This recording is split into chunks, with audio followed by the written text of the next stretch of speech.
Hello and welcome to your 3:30 Quays News programme. I'm Ellie Watt. And I'm Daniel Callick. Here's what's coming up on the programme today. A group of artists in Manchester have come together to highlight the importance of art that represents disabled members of the LGBTQ community. But I do keep adapting and finding different ways to make art because it is so important to me to be able to keep making art and keep expressing myself. How the lack of wheelchair accessibility in day-to-day life affects wheelchair users and their family. Our reporter Leo Christian has spoken to a family that's been forced to make daily sacrifices and want more to be done. I am here at the Kellogg's factory in Trafford Park where after 86 years they have decided to close their doors.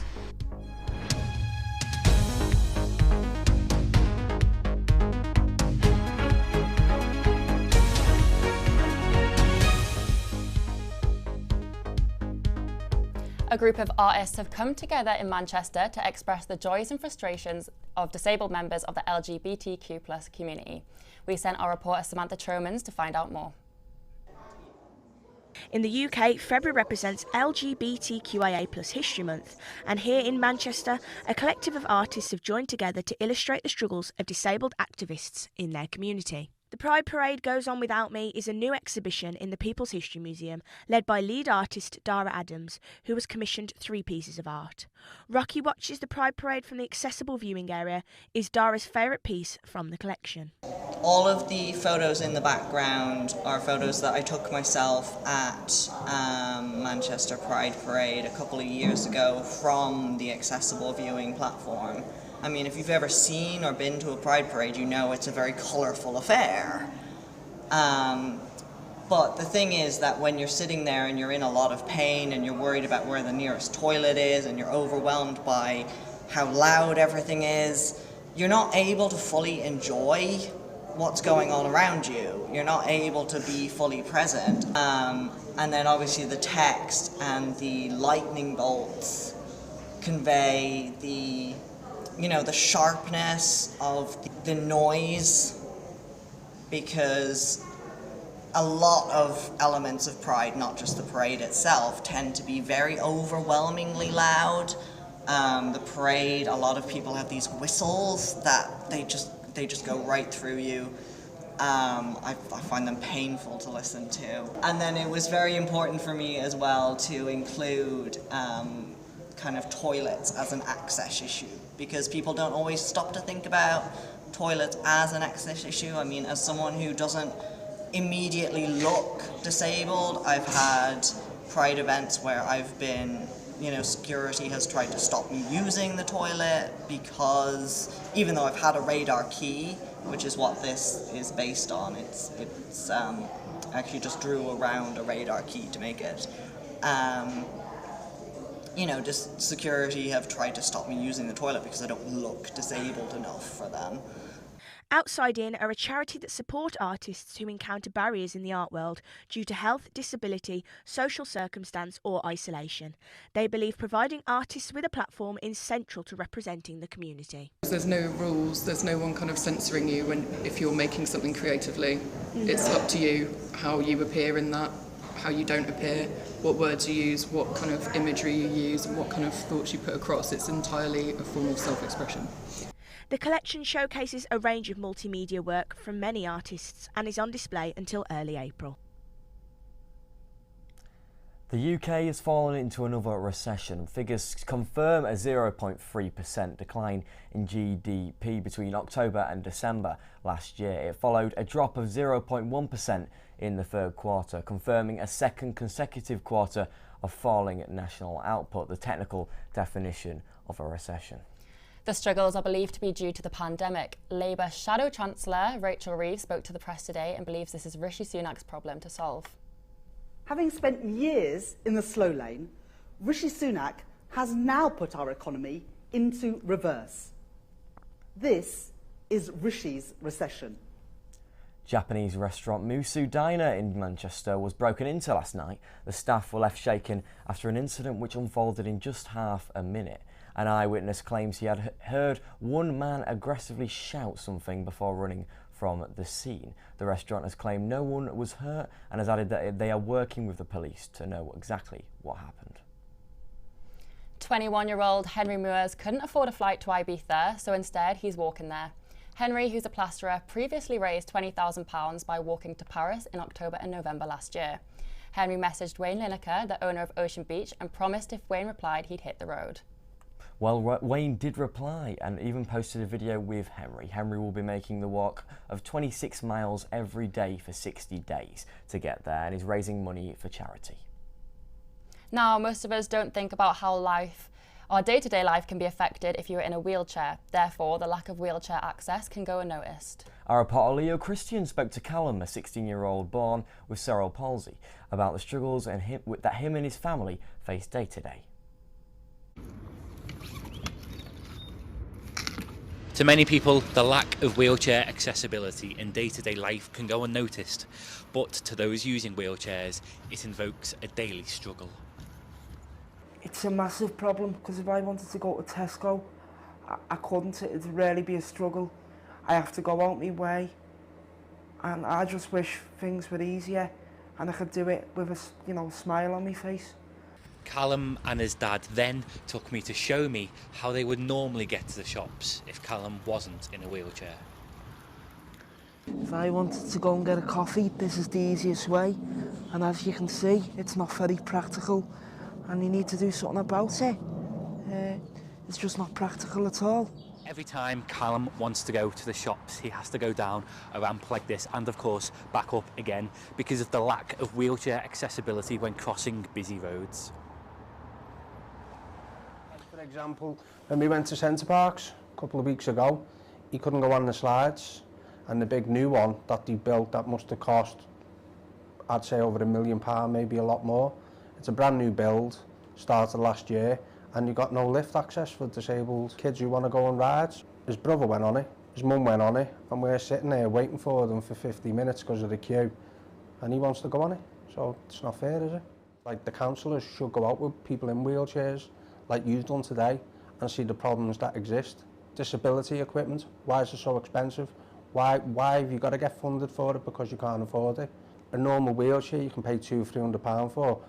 If you get one made for them, which 90% of the time they need, they're £4,000–6,000. Where do you find that money?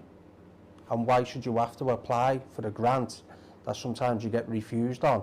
And if you do get the grant, that could take up to 6 to 9 months to get the grant. This isn't just about me, just forget about me for a second. What about all the other people who aren't as lucky as me, who can't, get on a plane and have their dads with them to help them? What about people who've never been on a plane because they're in a wheelchair and they struggle? People don't think of it that way. But because we're in a wheelchair, it can stop certain things happening, and I just think that's not good enough, especially within 2024, and things need to improve. And I just hope within the next couple of months and years, things do improve, and for everyone, not just me, other people in wheelchairs as well. Leo Christian, Quays News, Liverpool. Now, the biggest cereal factory in Europe is set to close as it's too old to be modernised. Many people in the Trafford community have expressed their disappointment at this news. Our reporter, Sarah Saunders, joins us live. Sarah, what can you tell us? Thanks, guys. I am here outside the Kellogg's factory at Trafford Park, where it has been announced earlier this week that it is set to close at the end of 2026. The factory opened in 1939 and is the biggest cereal factory in Europe. It is open 24 hours a day and produces over 1 million boxes of cereal. These cereals include much-loved nation favourites such as Rice Krispies, Cocoa Pops, and my personal favourite, Frosties. Kellanova, the owner of Kellogg's, managing director Chris Silcock, states how the factory is too old to be modernised and many buildings on the site are unused. They're offering full support to any workers this may affect in the next couple of months, stating how the dedication to the job has not been affected and they are not the reason that the factory has been to close. So Sarah, is it a definite close, or is there a chance it could be reconsidered? Well, Andrew Western, the MP of Stretford, said how closing the factory will have a huge effect on the local community, and he has sincere hope that the Kellanova will reconsider closing the site. The site, which opened 86 years ago, costing $2 million to build, and it's a 130,000 square feet, does not have any plan to be rebuilt or relocated. So members of the community have been left disappointed. Have you managed to chat to anyone about the closure? Well, the community have taken to Facebook to show their disappointment, stating how it is a tragedy and they're absolutely shocked about this. Others, such as the workers, have said that they are angry and in disbelief, considering they did work throughout the COVID period when it was a dangerous time. Thank you, Sarah. We are now 2 days into Lent. The Christian tradition starts the day after the widely celebrated Pancake Day, which was Tuesday. Our reporter Emma Beggan went to go find out more about Shrove Tuesday. Sweet or savoury, crepe or American style, everyone has their preferences when it comes to Pancake Day. But what actually is Pancake Day? I spoke to Walter, the verger at a local church, to understand the meaning behind the day. Shrove Tuesday, as I say, is the beginning of Lent, where people in the days gone by, they would fast a great deal. So all the things that was left over, the fats and some of the grains and things like that, were all mixed together, and they could make cakes and pies out of them. And it's called Shrove time.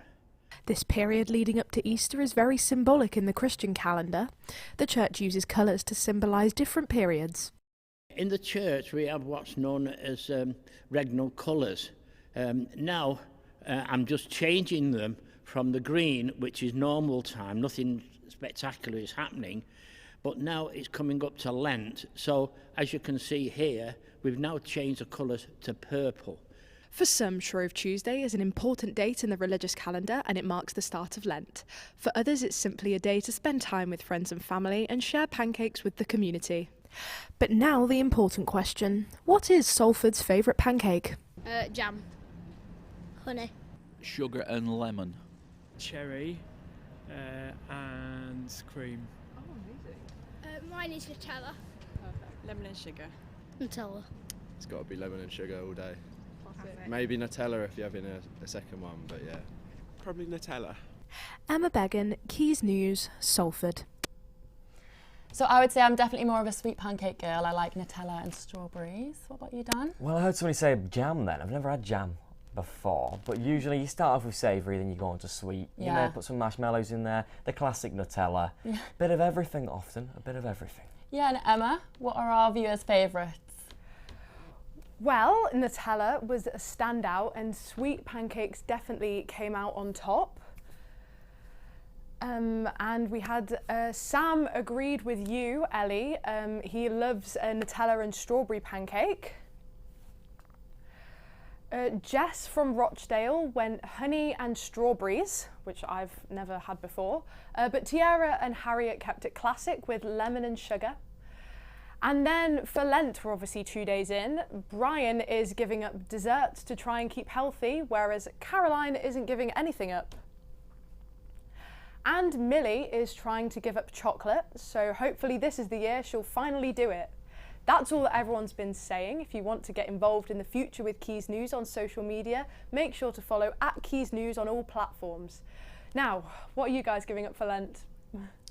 You know what, I'm actually not going to give anything up for Lent this year. I just don't think I never follow through. Even New Year's resolutions, I don't keep them. Never follow through. I'd rather just do it on my own terms. New Year's resolutions only last around even a month. I think that's even generous. I'll probably be giving up coffee. I need to probably give up coffee because I have too many a day. We're talking 3, 4, 5 sometimes. Well, that's a lot. A day, often in the morning. So giving it up, it will be quite hard, obviously. I think it will be quite hard because you've got to stay awake. You've really got to stay awake during the day. And going off it, all of a sudden you'll become very tired. You don't want to be tired during the day? I think I'll be fine. Perfect. So that's all we have time for today. Thank you for joining us. Enjoy the rest of your afternoon. Bye for now. I actually couldn't even...